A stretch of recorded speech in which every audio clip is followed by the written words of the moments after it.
sky show. For centuries, birds of prey have captivated men with their strength, speed, and agility. Now, during the show, we will be having birds flying all over this arena, some of them right by you. I'm sure you'll like that, right? Yes, yes. But before all of this can take place, we will need your help. So when the birds are flying very low above your heads, please do not try to reach out and touch them. This is for your safety and for the safety of our birds. Now in addition, kindly refrain from standing up or walking around as you might distract the other audience. And if you see that a bird of prey is flying towards your direction, all you need to do is duck or move away. This is to prevent obstructing the bird's flight path.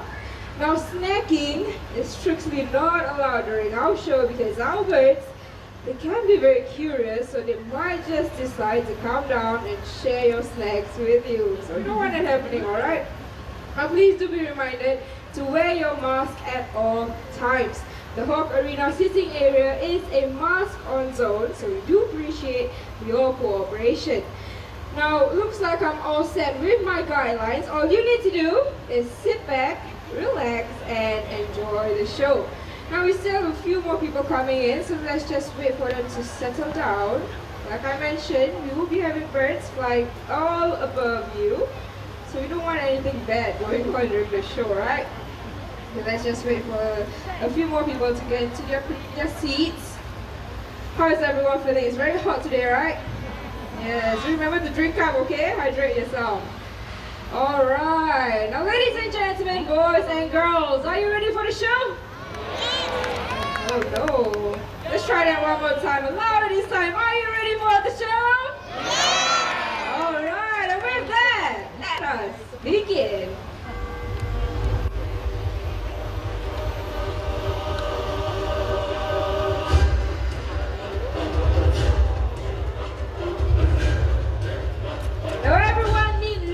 Our white-bellied sea eagle. White-bellied sea eagles can be found throughout Southeast Asia and they are the largest bird of prey right here in Singapore.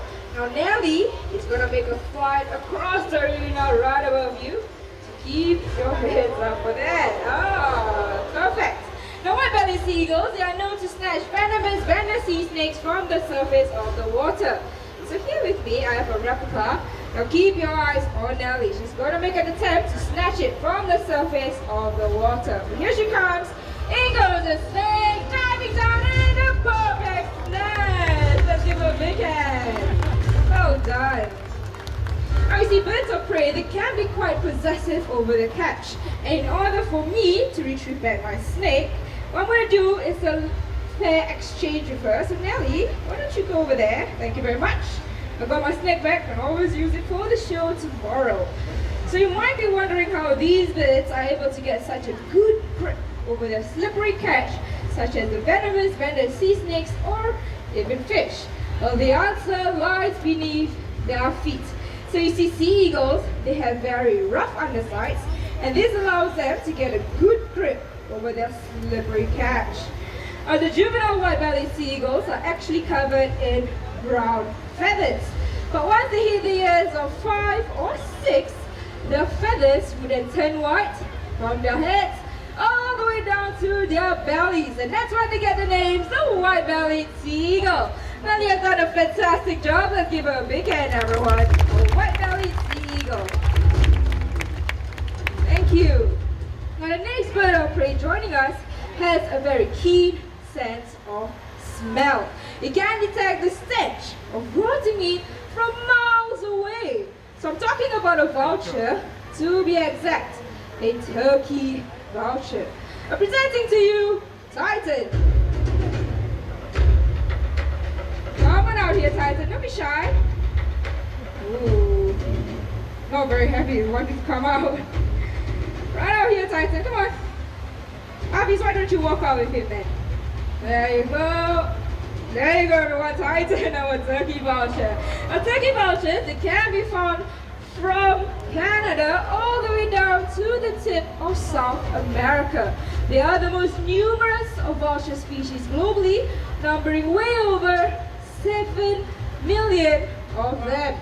But turkey vultures, they have a very keen sense of smell, which is why they are usually the first to detect and descend upon a carcass. So by doing so, they would act as a smoke signal for the other species of vultures to follow suit. Now, even though the turkey vultures are the first to reach a carcass, these birds are not able to start feasting just yet.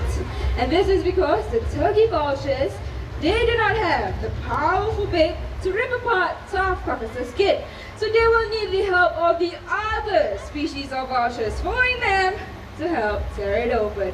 Now let's take a last look at Titan before he makes his way back to his trainer. Right over there, Titan, come on. At the back. There you go. Put your hands together for Titan, everyone. Our turkey vulture. Thank you. Ooh, do you hear that? Which bird of prey makes that sound? Does anyone know? Owl? They hear owl? Okay, very good. Now take a look around you. Do you see any owls hiding in this area? Oh, most of you have already spotted the owl. He's right up there. In a very short while, the owl will be making a low flight down. So just a gentle reminder for everyone, please do remain seated. Be as quiet as possible so that you can experience the owl's unique ability of silent flight. Wow, I believe nobody heard anything at all, right?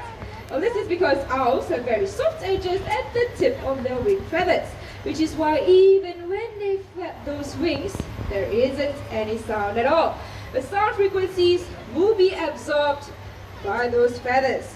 But why do they need to be so stealthy? Does anyone know? What is it? Yes, but what kind of food do they hunt for? What kind of food do they hunt for? Do owls hunt for at night? Just shout out the answer. Rodents, exactly, rats and mice. Now these rodents have a very acute sense of hearing, which is why the owl has to be very quiet in order to catch its prey. And that's why they are also known as the silent hunters of the night. Now by the way, everyone, this is Belang, a Malay fish owl. Malay fish owls can be found throughout Southeast Asia, and this particular species has actually evolved themselves to hunt for fish, making them very, very unique. Hello. And that is Soren, our barn owl. And barn owls are the most common species of owls that can be found throughout the world. They can be found in every continent except Antarctica.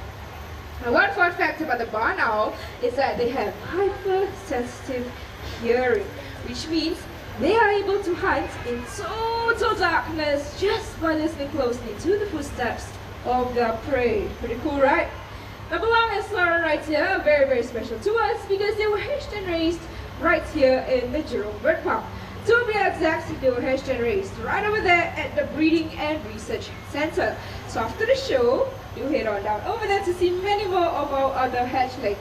Now, Belang, he is 15 years old. Soren, much younger, only 8 years old, but already a fully grown owl. There you go. And why don't we all say bye-bye, Soren? Thank you very much, Soren. Bye-bye. Wow.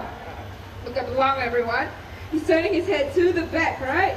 But how many degrees is that exactly? Does anyone know? Okay, so many answers. Okay, I heard 270 degrees. Who else thinks it's 270 degrees? Raise up your hands. Oh, we have quite a lot of hands. Okay, let's try some other options. How about 180 degrees? Any hands? Oh, we have a few hands. Okay, very little hands. How about 360 degrees? Any hands? Oh, many, many hands. All right. Now the correct answer is 270 degrees. Well done. Give yourself a round of applause. Well done, well done. Now if you guessed this wrong, not to worry. Let me just explain why is this so. So 180 degrees, now that is what you and I can do, turning our heads from the left all the way to the right. So owls are capable of much more than that. But 360 degrees, now that is a full circle. And if Belang were to do that, he would actually sprain his neck. So we don't want that happening, okay? I think he wants to join Soren back inside. Why don't you head off there? There you go. Big hand for beautiful owls, everyone. Thank you. Now just a gentle reminder, please do wear your mask at all times. The hawkery in our sitting area is a mask-on zone, so we do appreciate your cooperation. Now when we think of birds of prey, we often think of them perching high up on a tree or flying high up in the sky looking for their food. But did you know that some of them can actually be found foraging on the forest floor? So our next bird joining us will be demonstrating just that, the foraging on the floor. So what I'm doing is I'm just setting up the stage. So right over there, I've dropped a couple of rocks. In the center, we have a nice pile of leaves, and right over here on this boulder, I'll be placing this piece of tree bark. Now in addition to all these items, what I've done is I'm actually hiding some pieces of treats underneath them. And these pieces of treats would actually simulate insects taking shelter in the wild. So I have one more right here. I'm sticking them on and I'm turning it over to try and hide it as best as I can. So let's watch our next bird find those treats. And with that, everyone, let's welcome Raul, our sun-crested Karakara. Come on out here, Raul. All the way out here. Hello there. Look at that, heading straight for the rocks, using his flat claws and long legs to overturn the rocks to see if there's anything underneath it. It's already found two. Very, very smart bird. Hope nothing underneath there. Very meticulous as well, making sure that the rocks he has already turned are turned once more, just so he doesn't miss anything out. Well done, Raul. Onto the pile of leaves, what do? Making easy swipes over the leaves to see if there's anything hiding underneath it. Well done, Raul. Last but not least, the tree bark. Now check this out, everyone. Using his beak to overturn the tree bark to see if there's anything underneath it. Now if the insects were to take off and fly away, southern crested caracaras are able to make vertical flights into the air just like this. Oh, that was my finger. Oh, you guys don't seem impressed. Let's try high. Big hand for him, Raul. Well done. Hi there, gang.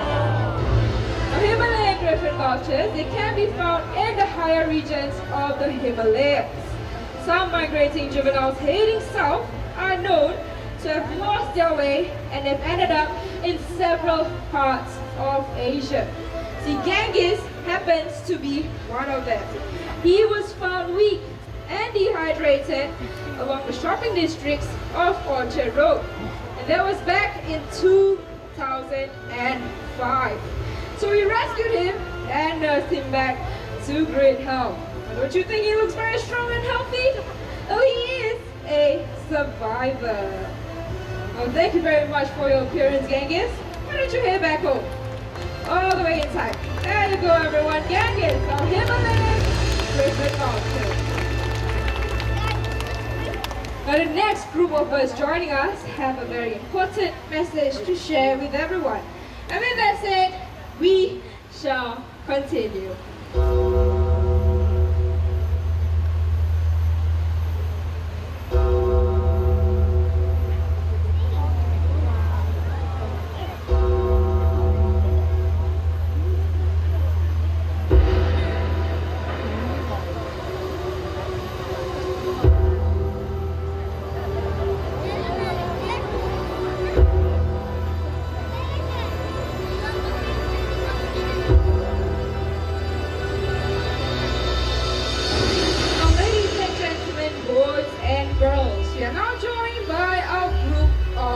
Scavengers. So the brown ones, those are the cinereous vultures, which can be found in Europe and Asia. The two taller ones, those are the marabou storks. And they're also known as the old man storks. So if you take a closer look at them, you probably get the idea. It is a common sight to see these birds coexist together when feeding on a large carcass, just like that one right over there. See, vultures are very important to our ecosystem because they help to reduce the spread of contagious diseases by feeding on carrion. Now, unfortunately, the world's vulture population numbers have been rapidly declining due to several threats such as poaching, deforestation, and deliberate poisoning. But in good news, in countries such as India, Cambodia, and some parts of Africa have already banned their use and distribution of diclofenac, a veterinary medicine which is fatal to these vultures. Now on our part, what we can do for these birds is to research more about vultures and help out in any vulture conservation projects out there. So together we can protect wildlife. Now with that said, after having seen all these birds of prey flown here today, I'm sure you would agree that they certainly deserve and merit the title, the King of the Skies.